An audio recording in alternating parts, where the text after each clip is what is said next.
Olá, seja muito bem-vindo ao HNT TV, o podcast do site Hipernotícias aqui de Cuiabá, Mato Grosso, no coração do Brasil e no ponto equidistante entre o Atlântico e o Pacífico, aqui no Centro Geodésico da América do Sul. E falar em Centro Geodésico, um marco que fica instalado na Câmara de Vereadores de Cuiabá, eu tenho a honra de receber hoje aqui em nossos estúdios a vereadora doutora Mara para falar para a gente sobre a CPI da CS-Mob, que foi recentemente concluída, uma nova CPI que está sendo discutida lá na Câmara, entre outros assuntos relacionados à atuação dela. Vereadora, um prazer recebê-la aqui, seja muito bem-vinda. Obrigada, a honra é toda minha por estar aqui com vocês, podendo aí esclarecer muitos fatos para a população e demonstrar os nossos trabalhos que a gente tem feito na Câmara Municipal de Cuiabá. Legal. E para você que está vindo conhecer o podcast da HNT TV através da doutora Mara, se inscreva no canal, ative o sininho, deixe o seu comentário, compartilhe esse vídeo para que esse bate-papo nosso possa chegar a mais pessoas. Vereadora, a Câmara acabou de concluir o relatório da CPI da CS-Mob, que é esse serviço que explora o estacionamento em Cuiabá. Uma CPI profundamente polêmica, né, desde o começo, em muitos momentos assim demonstrou uma divergência muito forte entre a Câmara e o prefeito Abílio nesse assunto, e ela termina com 19 recomendações para serem feitas, né, mas também deixando a Câmara discutindo a possibilidade de uma nova CPI para discutir o mesmo objeto. Explica para mim e para os nossos espectadores por que mesmo apontando 19 recomendações, encaminhando para o Ministério Público, ainda é necessário fazer uma nova CPI. Então, existem alguns pontos que não ficaram esclarecidos na primeira CPI, como, por exemplo, o aditivo inicial, o aporte inicial da empresa para a prefeitura, também o estudo de viabilidade sobre a implantação do mercado, né, desta situação do estacionamento nos centros de Cuiabá. O estudo de viabilidade é a principal situação que deveria nortear este contrato, nortear esta empresa a vir para Cuiabá. E este estudo não foi apresentado por parte da empresa inicialmente. Então, é um dos pontos fortes de ter dado seguimento a esta nova CPI, que seria uma continuidade da primeira CPI. Porque assim, entre as conclusões dessa primeira CPI, ela já foi lida em plenário, já está aprovado Sim, o sim, relatório, tá tudo está sim, concluída mesmo, sim. né? Então, entre as recomendações, tem até o indiciamento do, Do, do, pre- do do, ex-prefeito Emanuel Pinheiro. do ex-prefeito. E assim, isso tudo, e o encaminhamento do Do relatório Ministério para o Público. Ministério Público. Sim. A senhora não acha que é o Ministério Público quem tem a competência para fazer aquilo que a Câmara não tem mais competência? Qual que é o sentido de se fazer uma nova CPI ou prorrogar, como a senhora fala, essa CPI que já concluiu? Então, ficaram alguns documentos que não tinham sido analisados na primeira CPI, que foram apresentados recentemente, e esses documentos eles são muito importantes para fazer uma análise para ver se a fundo, se há necessidade realmente de um rompimento contratual, que ao meu ver, aí como cidadã, e não estou falando como vereadora, né, pelo bem da cidade, eu sou mais de uma péssima negociação do que uma pequena briga judicial. Esta empresa Traduzindo o que a senhora está falando, é uma se empresa. dependesse da senhora, era melhor encontrar alternativa para manter o É melhor contrato. continuar a alternativa, ver aí quais são a viabilidade econômica para a empresa e para o município, sentar à mesa, né, para discutir. Eu não vejo aí, eu não sou da parte radical de romper por completo o contrato, até porque, se a gente analisar bem lá, as obras já foram feitas em inúmeras situações por parte da empresa. Então, eu vejo aí que essa segunda CPI seria para analisar esses novos documentos e também chamar, de fato, muitas pessoas que ficaram de ser chamadas, tanto da parte da empresa quanto da parte do poder público, para serem ouvidos, né? Então, essa continuidade é para procurar esses fatos novos, porque não se pode abrir uma nova CPI sem fatos novos. Uhum. Então, a documentação apresentada pelo Poder Executivo, ela dá fatos novos. Ah, mas por que não foi apresentado no começo da outra CPI? Porque eles não tinham achado a documentação. E agora essa documentação foi encontrada e, por isso, a necessidade de se abrir uma nova CPI. Isso não Não, poderia... uma nova não, uma continuidade da CPI. Porque, na verdade, é uma nova, né? Sim. Para dar continuidade ao trabalho, mas é uma nova, né? É que uma ela nova precisa... em fatos novos, mas ela não pode ser tratada como uma nova porque já tem um tema em cima, né? Nós já teve a CPI, foi conclusa, só que não tinha documentos que agora esta tem, que dá para abrir. Porque se não tivesse, como eu disse, não haveria possibilidade de ser aberta. Vamos tentar explicar para quem está nos assistindo, para entender essa situação. Porque a gente fala assim, CPI da CS Mob, e pode ficar alguma dúvida. Foi criada na gestão ainda do ex-prefeito Emanuel Pinheiro, uma parceria público-privada, chamada de PPP, oferecendo a exploração do serviço de estacionamento em Cuiabá em troca de quem ganhasse essa exploração desse serviço, financiar a revitalização do centro histórico do mercado municipal. E o mercado municipal. Né? Com isso, restaurar e restaurar o entorno ali. Isso. Então, o que a senhora está me dizendo aqui, que não está satisfatório, é essa contrapartida da CS Mob, a empresa que ganhou, né, essa parceria, no investimento lá na revitalização do mercado, é isso? Sim. Não, o problema é que tá caro para os cofres públicos cuiabanos, esta parceria. Então, ela tem que ser revista, isso é fato. Essa parceria ela precisa ser revista. A prefeitura tem que demonstrar o porquê que não consegue, porque hoje o que é visível não tem possibilidade de caixa para sustentar mensalmente do jeito que está atualmente a empresa. Não tem como. Mas também falar em rompimento, eu acho uma coisa... A senhora tem os valores? A senhora sabe quanto que está sendo investido hoje, atualmente, pela empresa e pela prefeitura? Porque como é uma parceria... A gente vê que essa briga do executivo é justamente pelas parcelas que ele não consegue honrar. Então, vai ter que ser revista muitas situações em relação à mensalidade, ao próprio contrato, o que se pode ficar para a empresa, o que se pode ficar para o executivo, de responsabilidade. Por quê? Este cuidado, eu acho que não houve na administração passada. Não é nenhum cuidado. Eu acho que eles não tinham estudo de viabilidade, economicamente falando, para ver se o município comportava ou não esta mensalidade mensal.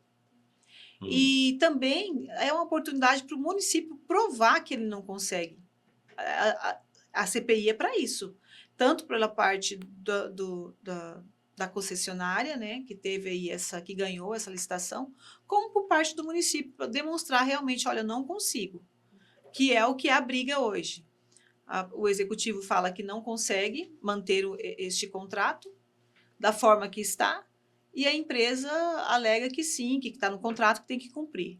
Então, nós precisamos fazer uma ponte, essa nova CPI o município não consegue cumprir com a contrapartida dele, com o valor que cabe a ele. Um valor mensal. E vamos tentar buscar, Camila, esses valores um valor mensal.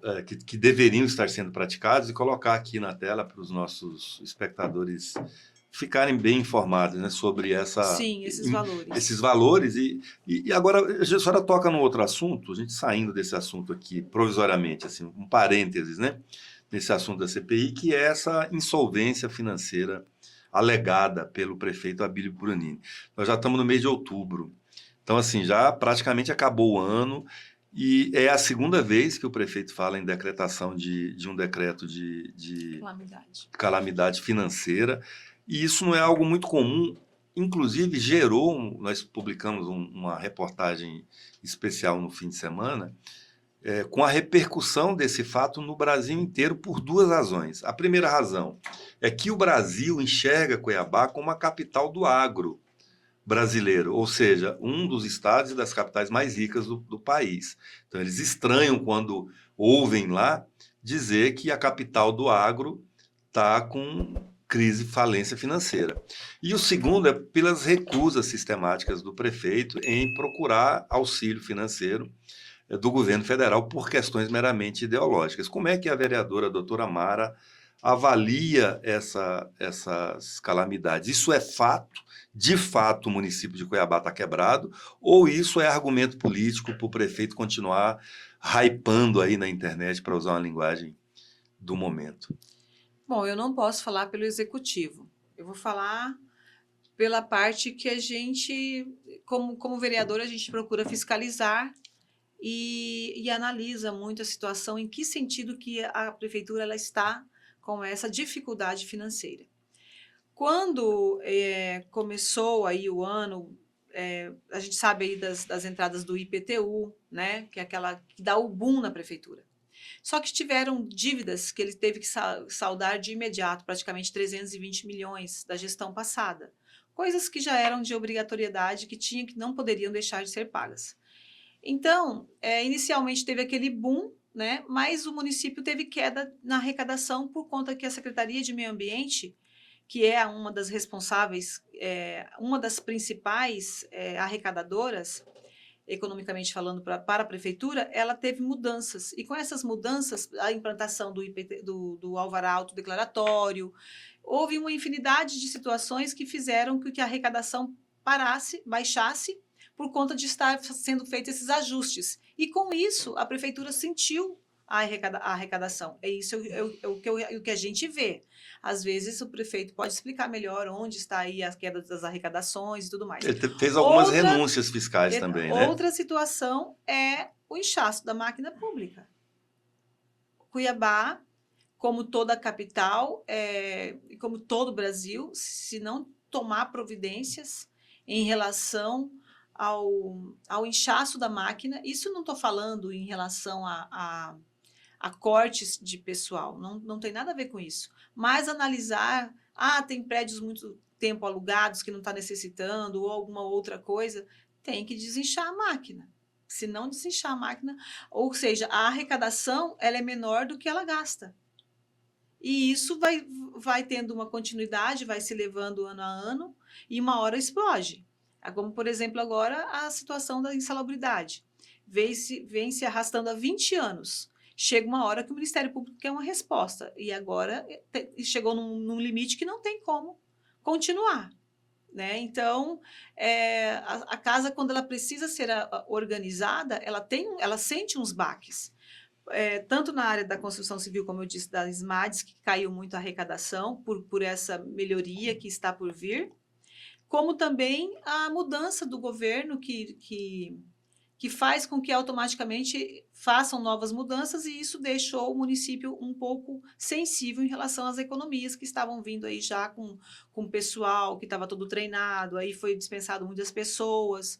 Então, essa situação financeira, além de já ter vindo da outra gestão com várias dívidas e outra situação, ainda se agravou por conta desse começo que dispensou muitas pessoas que era da outra gestão, que fazem falta hoje, e que tudo faz parte de um ajuste que a curto prazo vai dar resultado. Então, assim, esse primeiro ano foi um ano de ajustes, e aí o ano que vem, a partir do ano que vem, eu acho que a conta da prefeitura volta a ficar melhor. E por que, e a segunda parte da pergunta, por que não recorre ao auxílio do governo federal? Aí já é uma Por uma questão meramente ideológica. Eu acho que é uma questão muito pessoal, por ele ser de direita, né, extrema direita, e ele sempre coloca nos discursos essa situação diante de esquerda, é do PT e tudo mais. O que ele transmite, por mais que eu sou da base, para qualquer cidadão, é que ele não quer nada do que venha da esquerda. Ele não tem um pensamento que seja assim, tudo que vem dali não me interessa. Então, essa particularidade dele, ele deixa muito claro. Então, aqui eu não estou falando nenhum segredo. Ele deixa muito claro e acaba dispensando algumas situações que possa vir do governo federal. Então, vereadora, mas é o que eu estou questionando a senhora como vereadora, porque das funções da senhora é fiscalizar, né? Sim. O executivo. Eu estou questionando exatamente como que a Câmara pode lidar com isso, uma vez que quem está eleito prefeito tem que Mas a governar. Câmara não é conivente com isso. Porque assim, Várias vezes, inclusive a nossa presidente, Paula Calil, um abraço, Paula Calil, ela sempre bate de frente em muitas das situações. Então, assim, nós somos base, somos, mas a gente não deixa de apontar os erros.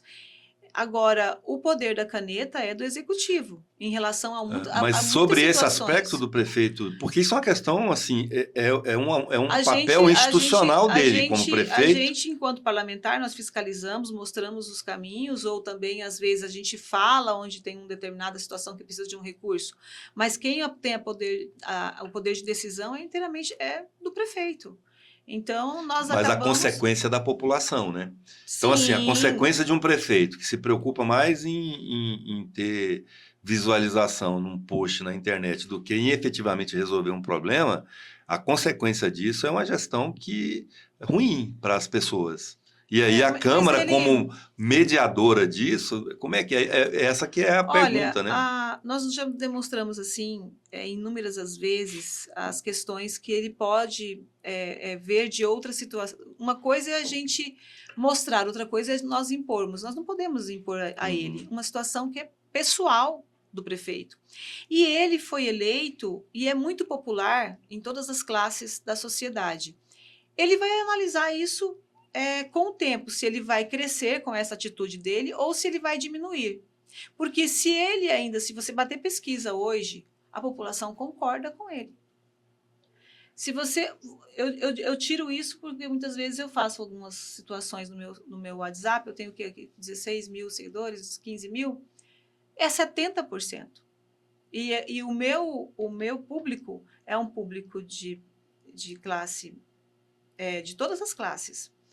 E da classe média em torno de 30%. Então, a credibilidade dele, muitos não sabem, que tentam ignorar, não, mas está na periferia, nas zonas periféricas de Cuiabá, a popularidade dele. Tanto é que quando ele sai para a periferia, ele é endeusado. Então, essa forma dele pensar, dele agir, vem do povo. E aí, com isso, ele cresce. Hoje nós temos uma situação, eu, por exemplo, sou de um partido de centro. Eu não gosto de nada de extremismo, mas eu posto alguma coisa com o prefeito, vai lá em cima. Então, ele acreditando nessa situação, às vezes as pessoas vão demorar para ver isso, o que ele pensa. Mas, por enquanto, ele não surfa na era digital, ele surfa nas pesquisas que ele tem interna. É, tudo bem, né? Se tá dando ibope na rede social, tudo bem. E não é rede social. Eu faço. Uma coisa assim, impressionante. E várias vezes a gente fica analisando. É uma coisa, é uma situação dele com a população. O pessoal, onde ele está, o pessoal fica. Acho que aquela forma dele agir e tudo mais. Tem isso aí. E você falou também em relação à economia de uma capital que é do agro. Cuiabá, embora sendo a capital do agro, ela está caminhando para se tornar a quarta potência econômica. Ela não vai, existem estudos que nos próximos 4 anos ela caia para a quarta potência. E aí Sorriso, Sinop e Rondonópolis ultrapassam Cuiabá. Por quê? Porque aqui nós somos uma capital que nós prestamos serviços para o agro. Nós não somos a capital do agro. Quem são as capitais do agro está no interior. Então, nosso trabalho aqui, nós temos que fortalecer a nossa economia com a prestação de serviços, que é o que nós precisamos fazer, fortalecer o distrito industrial, para que a gente continue a ser a capital do agro economicamente. Porque esse estudo foi muito sério, feito pelo TCE, inclusive, que demonstra que Cuiabá não tem essa economia toda. E aqui nós somos prestadores de serviço. Então, nós temos que investir aqui em mão de obra, porque ao nosso redor não tem o agro. O agro está no interior. Certo. Falar um pouco aqui como é que está a sua visão hoje? A senhora já declarou, já vi isso na imprensa, que incomoda a senhora esse apelido de Casa dos Horrores que tem a Câmara de Cuiabá. Nós temos uma legislatura que teve um dos maiores índices de renovação da história da Câmara de Cuiabá, ou seja, muita gente nova na Câmara, inclusive a senhora, né? O que essa legislatura está fazendo de diferente das anteriores para mudar este apelido de Casa dos Horrores para algo mais honroso? A gente fica triste por pequenos episódios ofuscar o trabalho que a Câmara Municipal vem fazendo sob o comando da presidente Paula Calil. Por exemplo, nós somos recordes de indicações, recordes de trabalhos no primeiro semestre. Isso significa que nos últimos quatro mandatos, nós estamos falando aí de 16 anos. Que este mandato, no primeiro semestre, os vereadores estão trabalhando como nunca. Há uma demonstração gritante da força feminina dentro da Câmara hoje, porque 70% das indicações é da bancada feminina. Nós somos em 8. Então, para você analisar, nunca houve tantas indicações de trabalhos feitas e fiscalização por parte de vereadores como nesta gestão. Nós não sabemos se é por conta das mulheres, né, que veio empregando um nível de força muito grande, que essa coisa delas serem mais zelosas, talvez cuidadosas. Então, assim, nós temos... é visível nas redes sociais, das 8, que nós somos incansáveis. Baixinha é um monstro. Catiúcia Mantelli, outra pessoa que tem a mesma pegada que a minha, que é trabalhar na periferia, mostrar os serviços. Para você ter noção, o meu gabinete é responsável por mais de 4.000 indicações, sendo elas quase 2.500 realizadas. Uma coisa é você indica, deixa para lá. Se foi feito, eu não sei. Mas não, a gente indica e fica em cima cobrando. Fiscalizando. Agora, imagina isso em 8 mulheres. Nós todas temos a mesma situação. A presidente, que é mais ocupada, ela tem uma equipe dela de rua, que ela também é recorde de indicação e também de produtividade. A Samanta Iris, a Maria Valone, a ponto da gente brigar, não é? Brigar saudavelmente, dizendo de indicações que jamais um bairro pensou em ter. Na região do oeste, ali, Ribeirão do Lipa, Despraiado, os moradores falaram, a gente nunca viu essa competição para mostrar no primeiro ano de você terminou agora. A eleição acabou esses dias e o vereador está na rua. Então, assim, isso prova que o vereador oba-oba, como eu disse da outra vez, não tem tempo, ele tem tempo e hora para acabar. O vereador atuante que vai ter que ficar, nos últimos 2 anos a gente faz, não. A situação hoje terminou o mandato, está na rua trabalhando. E isso é visível para a gente que está lá. Como, por exemplo, o Tenente Coronel Dias, também muito bom, o próprio Ranali, da oposição, mesmo as pessoas da oposição também estão fazendo a sua fiscalização, está indo em cima. Por exemplo, eu fiquei sabendo da situação do Horto Florestal através de uma denúncia do Dídimo Vovô. Ele tem razão em partes, porém, o que houve a necessidade de fechar o horto por alguns dias para que seja feita a montagem da nova estufa, as limpezas que precisam ser feitas e depois para entregar para a população um horto de verdade, com fiscalização, com pesquisas para jovens da UFMT que não tem onde, e também outras faculdades particulares, que não tem onde fazer sua pesquisa, que é o biólogo, que é o engenheiro florestal, que é o geólogo. Então, assim, às vezes eu penso que falta um pouco mais de demonstrar isso para a população, por parte da prefeitura, porque eles estão fazendo muito. Teve uma situação parecida na semana passada em relação ao restaurante popular também, né? Que chegou a se colocar aviso, lá fechou, não vai abrir. Sim. Por falta de pagamento, e quando a coisa ganhou repercussão, viu os verdadeiros motivos. Aí a prefeitura se apresentou. Então, assim, isso não está virando uma praxe da prefeitura, essa falta de transparência? Na sua opinião, vereadora? É como eu disse, né? A gente tem que demonstrar o que a gente faz, o que eu vou falar na minha opinião. Eu acho que eles demonstram pouco o que eles estão fazendo e o que fica demonstrado é o muito o muito que eles estão fazendo, o muito que eles estão fazendo está escondido e o pouco que eles não estão fazendo está aparecendo. E isso transmite que não está fazendo nada.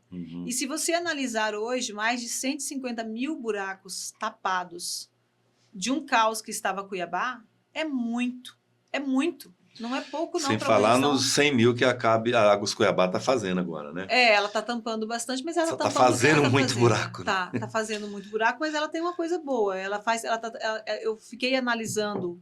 Eles me falaram que era um prazo de 5 dias úteis e eu comecei a Fiscalizar. colocar e ver realmente se eles estão cumprindo o prazo. Na região central, eles estão cumprindo com 5 dias, impressionante. Na região periférica, eles estão demorando de cerca de 15 a 30 dias. Já passei isso, inclusive, para eles. E até um pessoal lá falou, nossa, a gente está impressionado como os vereadores estão fiscalizando agora, coisa que não se fazia antes.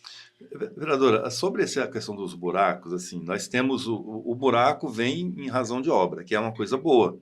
Então, nós temos as obras do BRT, que são do governo. E também de falta de manutenção. Né? E essas de manutenção da cidade, sinceramente, eu tenho visto poucas. As que incomodam, que causam desvios, que mudança de rota, são essas obras mais importantes de infraestrutura, Precisamos urgente, as do né? BRT e essas das Águas Cuiabá, que tem uma relação também com o BRT, para não ter que quebrar de novo. As vias de rolagem dos ônibus são de concreto, é um negócio complicado de quebrar. As obras são do Estado, mas a gestão, a administração da cidade é da prefeitura. A senhora não acha que está faltando um pouco de gestão desse trânsito, de melhorar a informação para a população, de rotas, avisar com antecedência, para eliminar ou reduzir um pouco esse transtorno, pelo menos? Eu tenho certeza que falta vias alternativas urgentemente, tanto por parte do governo do estado, que é em relação ao BRT, quanto pelas Águas Cuiabá. Aqueles informativos que lançavam nas rádios antigamente, que eu não vejo mais, olha, tal lugar vai estar interditado, a rota alternativa vai ser por tal lugar. Isso é uma informação para a população normal, que a rádio vai fazer questão de estar divulgando. É para o bem comum. Então, falta realmente uma atenção especial nas rotas alternativas e também nessas informações, tanto por parte do governo do estado, quanto por parte da Águas Cuiabá. Isso causa... Hoje, por exemplo, eu tinha uma situação... geralmente, uma coisa que demora 5, 10 minutos, 30 minutos, 35 minutos, um trechinho. Então, chegou num limite a gente tem que falar, não, tem que ter uma solução. Ou para Águas Cuiabá e concluir o BRT, ou o BRT para e deixa Águas Cuiabá concluir, para não ficar... Agora, um fica numa parte da cidade, outro fica na outra parte, não tem como. E nós estamos aí abrindo uma comissão de 8 vereadores para falar sobre essa situação das rotas alternativas, juntamente com o Ministério Público. O Ministério Público, inclusive, fez uma grande reunião em relação a essas rotas alternativas e também essa situação de abrir, em determinadas situações, parar Águas Cuiabá e continuar o BRT, e o BRT parar e continuar Águas Cuiabá. Porque a população está sofrendo demais. E então, se Deus quiser, na próxima semana nós vamos estar aí com essa comissão para estar cobrando mais agilidade. Isso é furo aqui, a primeira mão que você está falando isso? Sim, porque eu vou encabeçar a comissão. Olha aí, ó. Então, parem as máquinas aqui em primeiríssima mão. Doutora Amara anuncia uma comissão de vereadores para procurar o Ministério Público e a Prefeitura, né? E a Prefeitura e o próprio Governo do Estado. E o governo para... E a Águas Cuiabá também.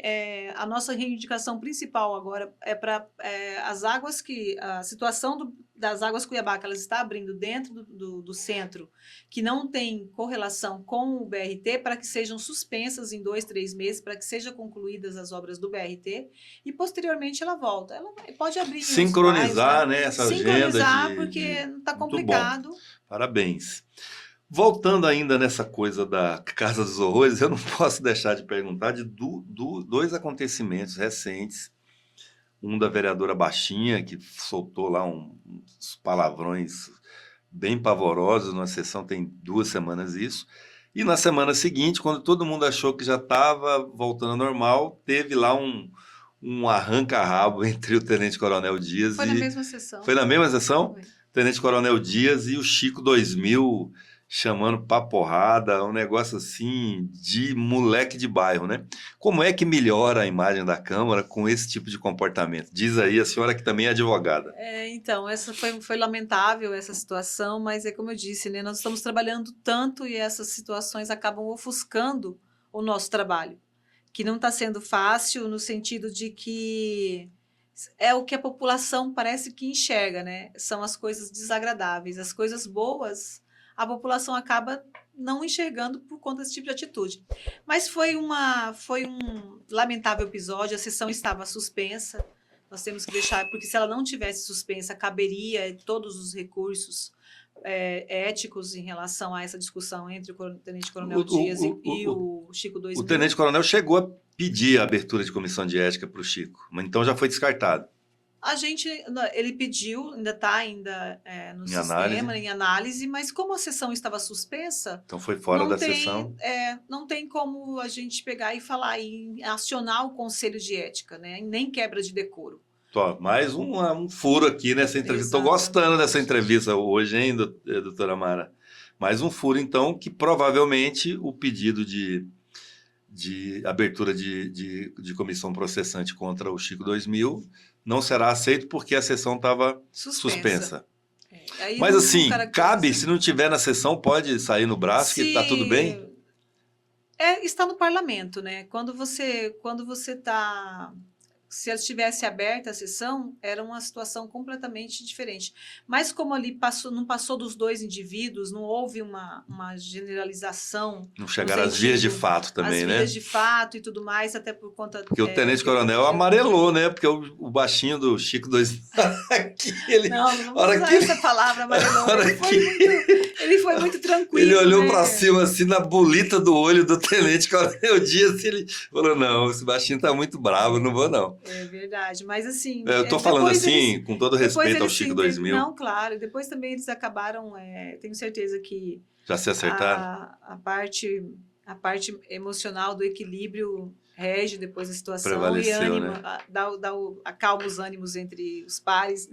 Ficou uma situação meio complicada inicialmente, mas depois eles se acertaram. E tem um grau de comicidade nisso também, porque não deixa de ser engraçado, né? Assim, o Chico 2000 encarando um tenente-coronel da PM daquele jeito, enquadrou ele. Tem um lado cômico nisso tudo. Mas o coronel foi muito tranquilo, muito... eu também achei. Achei até que fez de caso pensado aquilo. Foi uma provocação, a impressão que eu tive, né? Enfim, não estava lá, é só o que as imagens mostram. Foi uma situação assim que ninguém esperava mesmo, não.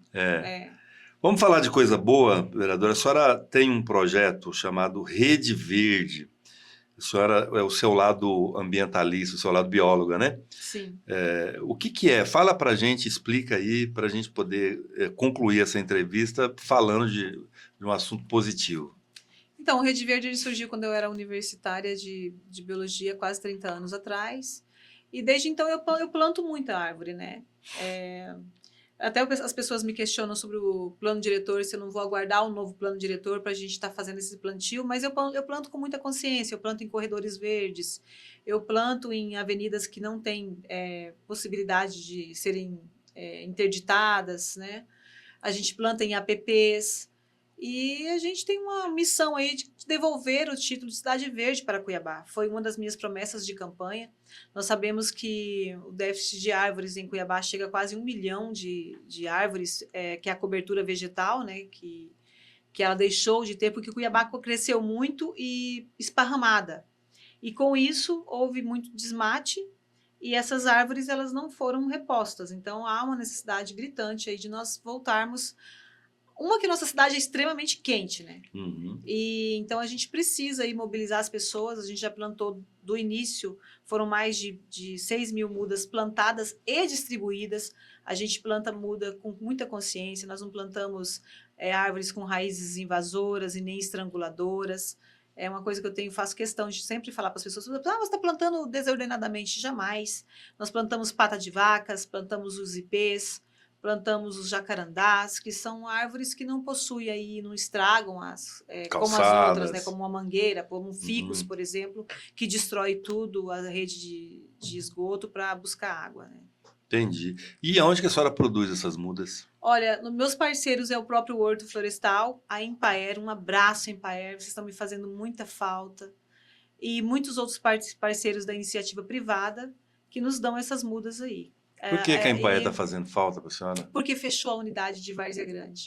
Olha, Hum, governo do estado, o senhor não sabe o quanto a Empaer faz falta para quem trabalha em relação à agricultura familiar, ao próprio reflorestamento, porque sempre lá eles produziam muitas mudas, né? uhum. E Porque tem uma aí, em Cuiabá, mas tem uma em Cuiabá. sim, É o Suelme, né? Lá na sim, Empaer. é. Aí, alô, Suelme, vamos ouvir aqui o apelo da vereadora doutora Mara em relação à reativação da Empaer aí de Várzea Grande, não é isso? Isso. Aí o recado. O Suelme, que é um amigo, parceiro, já esteve aqui algumas vezes. A Empaer faz um trabalho extraordinário. Foi secretário de Agricultura Familiar do Estado, então é uma pessoa sensível a essas causas, né, dos pequenos Eles agricultores. desenvolvem um trabalho muito bom mesmo. E aí a senhora estava dizendo o seguinte: algumas pessoas criticam que a senhora deveria esperar O novo plano a diretor, né? atualização do plano diretor. Como é que está essa atualização do A plano gente diretor? espera que até o final do ano, né, tem um estudo já feito, e agora a gente está tendo alguns ajustes por parte da prefeitura, e eu espero que até o final do ano ele seja colocado em prática. Uma das coisas assim que o plano diretor traz é mostrar os corredores de Sim, desenvolvimento da cidade. Para onde que exatamente. Cuiabá está crescendo hoje, assim, de maneira Região oeste, né? Saída da Guia, na região sucuri? sul, Sucuri demais, vai ter um boom muito grande. Saída da Chapada. Região sul também, mas região oeste mais. Não é Rodoanel, né? Assim, é a mesma coisa, mas ele muda de nome, né? Rodoanel é o que sai aqui do Sucuri até chegar na estrada da Chapada.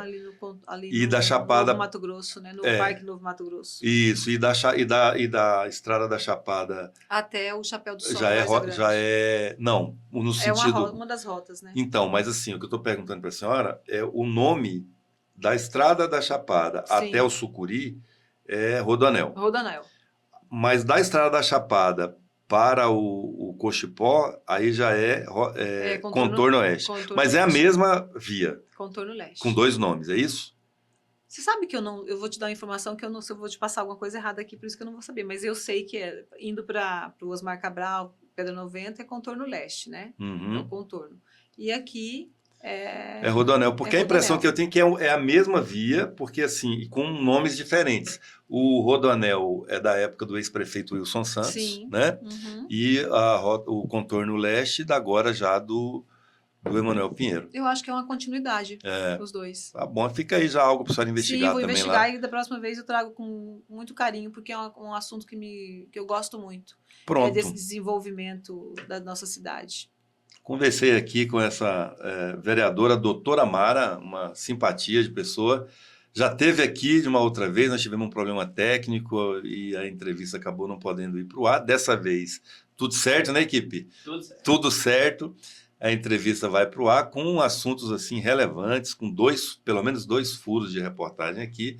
E eu peço a você, reitero a você que já seguia a doutora Mara e está conhecendo o canal agora, para se inscrever no canal, ativar o sininho, para receber as atualizações. A gente tem conteúdo novo todos os dias e também comentar e compartilhar esse conteúdo aí com as suas redes. Doutora Mara, grato à senhora, tá, pela presença aqui conosco. E como a senhora já cavou o pênalti, já fica agendado uma próxima vinda da senhora aqui, assim que for instalada a nova CPI de continuação da CS Imóvel, assim que a senhora achar mais oportuno, tá? Eu Gratidão. agradeço imensamente. É uma satisfação estar aqui com você neste podcast tão renomado e meus parabéns aí por você lidar com tanta naturalidade que a gente se sente em casa. Obrigada a todos. A você, até a próxima.